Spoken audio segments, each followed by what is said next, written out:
yok efendim 1850'li yıllardan beri, 1910'lu yıllardan beri bu eti yapıyoruz. 4 kuşak dedelerimiz bunu yapıyor, bizden başkası yapamaz falan diyenler var ya.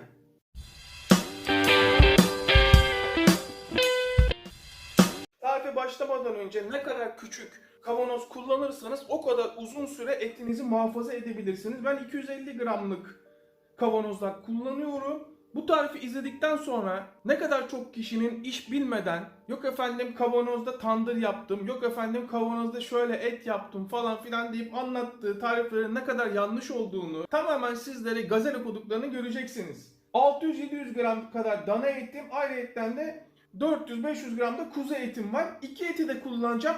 Ben alalı nereden baksanız 6-7 gün oldu. 6-7 gündür bekletiyorum. Siz illaki bekletmek zorunda değilsiniz. Bu benimle ilgili bir şey. Ben ne kadar dinlenirse o kadar seviyorum eti. Kol, but, bacak gibi hayvanın uzun süre pişmesi gereken et kısımlarından seçebilirsiniz. Herhangi istediğiniz her türlü parçadan da olur. Bonfile ile bile olur ama o zaman pişirme sürenizi ona göre ayarlamanız lazım. Bu dana etimiz. Bu da yine 6-7 gün beklemiş kuzu etimiz. Mantı. Mantı mı? Aha, bizim hep böyle işte. Geldi. Kilo alma, bir şey yeme. Annem mantı yapmış getirmiş. Ben şunu yuvarlayayım, ondan sonra devam edelim. Çok zor şartlarda çalışıyorum arkadaşlar. Çok zor şartlarda. Ben askerdeyken askerliğimi Şırnak'ta yaptım. Böyle ufak çaplı operasyonlar olurdu. Herkes de bir şey taşımak zorundaydı. Bana da konserveleri taşımak düşüyordu. İnanılmaz ya. Böyle bir et yiyemezsiniz hayatınızda o konservelerden. Marka falan da yazmaz üstünde. Ben bütün etleri yerdim. Bizim çocuklara da kuru fasulye kalırdı. Pilaki kalırdı. İşte ne bileyim nohut kalırdı. Her gün isyan ederlerdi. Ya o muhteşem etlerden yok mu? Şurasını da alalım. Nasıl kestiğinizin de çok bir önemi yok. Yeter ki eti dağıtmayın. Bakın etin dinlenmiş olmasını görüyor musunuz? Ha, siz isterseniz dinlendirmeyin, fark etmez. Bak, görüyor musunuz? Oradan kafama takmıştım adamlar bunu nasıl yapıyor diye. Bakın kaç yıl oldu ben askerlik yapalı. Hala bu tarifi yaparım. Artık yapa yapa da uzmanlaştım bunun da üstünde. Ne kadar ince keserseniz o kadar lezzetli olur. Birkaç tane konserleme şekli göstereceğim. Aroma olarak. Hemen şöyle tuz. Işık kötü diyen arkadaşlar vardı. Paraya kıydım. LED ışık aldım.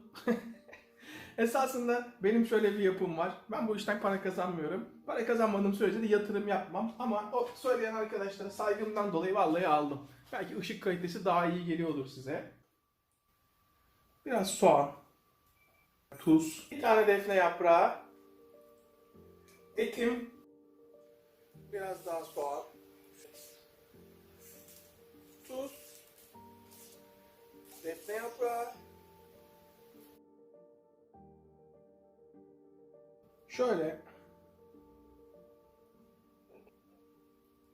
3 tane sarımsak. Bunlar tamamen aroma vermesi için. Tamamen. İsterseniz mercan köşkü kullanabilirsiniz. Benim hoşuma gitmiyor. Zahter kullanabilirsiniz. Hoşuma gitmiyor. Kekik kullanabilirsiniz. Kekiği dana etinde kullanmıyorum. Siz kullanabilirsiniz. Sarımsak.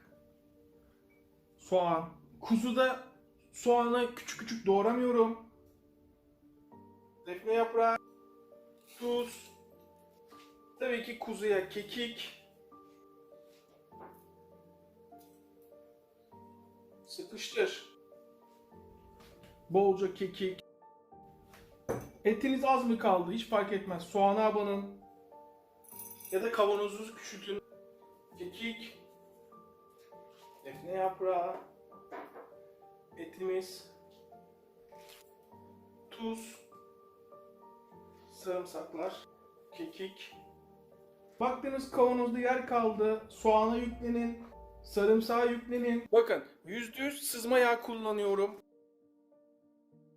Pilav yaptığınız değil mi? Bu yağdan 2 kaşık 3 kaşık kullandığınız zaman sanki etli bir pilav yapmış gibi olacaksınız. Bu yağ kesinlikle kızarmadığı için bozulmayacak. Her türlü yemeğinizde kullanabileceksiniz. Mesela kuru fasulye yap, bu yağı kullan, içinde kimse et olmadığına inanmaz.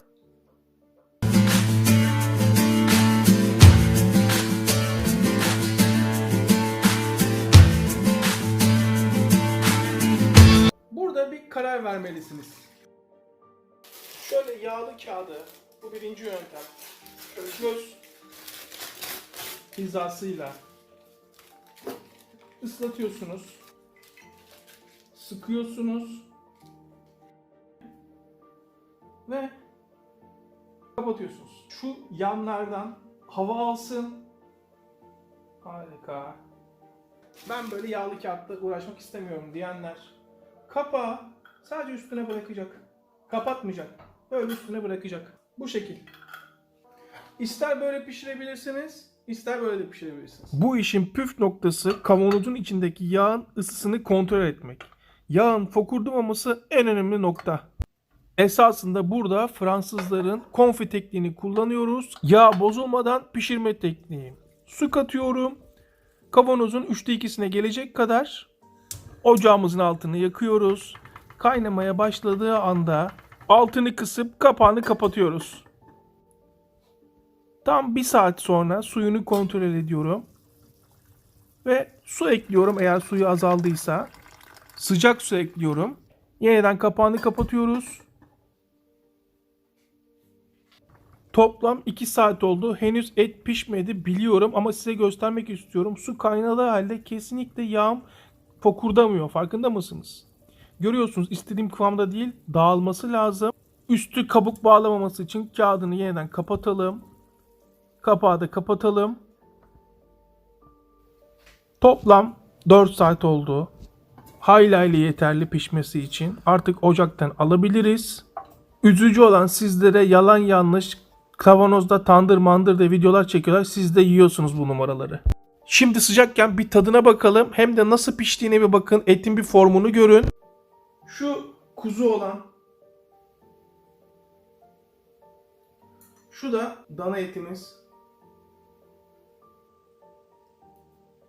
Şuraya bakar mısın? Şöyle bir bakalım isterseniz. Bu kuzu olan. Bak görüyor musunuz? Nasıl bir et yaptığımızı göstermek için sanki o yabancıların brisketi var ya. Şuna bakar mısın? Of inanılmaz da sıcak. Açın ağzınızı. Bu arada bir tane de sarımsak yakalayalım. Bak. Arkadaşlar bu et değil. Bu sarımsak. Görüyor musunuz sarımsağın halini? Nasıl olmuş? Hemen bir tadına bakalım. Ve soğuması için üstünü kapatıyorum. Soğumaya bırakıyorum. Artık soğudu, iyice soğuduğuna emin olduktan sonra kilitle. Soğuk olduğuna emin oluyoruz. Ağzını iyice kapattığımıza emin oluyoruz. Yemeklerinizde sadece bu yağı kullanırsanız et katmadan yemeklerinizde et lezzeti bulursunuz. İstediğiniz zaman 1 yıl boyunca bozulmadan kullanabilirsiniz. Bu yağın nasıl kullandığımı göstermek için de bir pilav yapalım. Şöyle bol bol 3 yemek kaşığı. Kanalda pilav tarifimiz var tane tane. Burada yağ göstermek için yapıyoruz sadece. Şu yağı bulmuşken kaçırmak istemiyorum.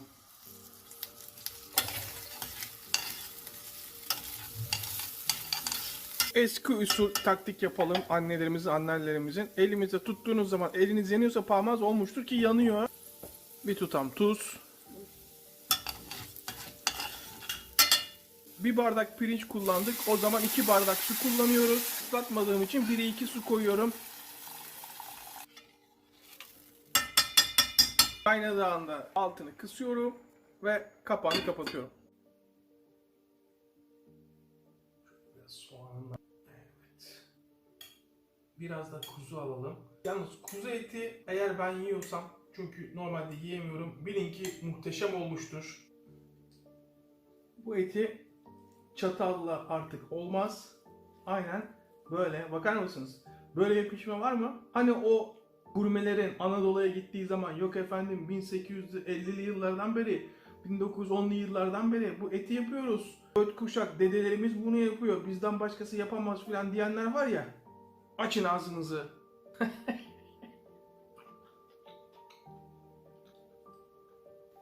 Daha önce böyle bir et yemediğinize bahsediyorum.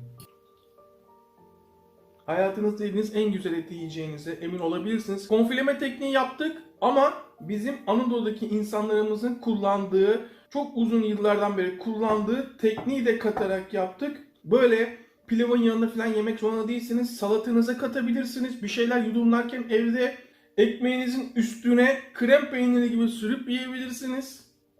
Ve tabi bunu yaparken de beni de anarsanız benden mutlusu olmaz. Hemen şuradaki abone ol tuşuna da basarsanız bundan sonra yemeklerimizi hep yaparız. Hepimizin eline sağlık. Tekrardan herkese selamlar.